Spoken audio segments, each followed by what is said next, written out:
Let's add a custom YouTube video to our website. The first thing you'll need is the YouTube ID for the video you'd like to place on your website. So let's go to YouTube and open up the video that you want to share on your website, and look in the URL and look for the equal sign, and then select everything that comes after the equal sign and copy that to your clipboard.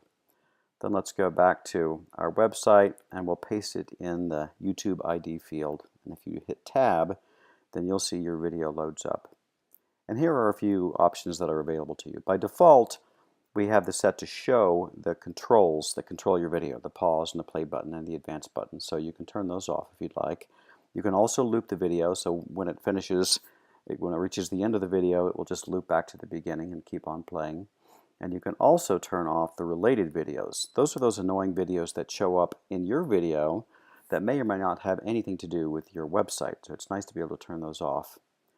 We can also control spacing above and below video, and you can control the start and end time. And this is in seconds, so if I wanted to start the video at 90 seconds into the video, I would just hit 90 and it'll start a minute and a half in, and the same with the end time. And that's all you need to do to add custom YouTube videos to your website.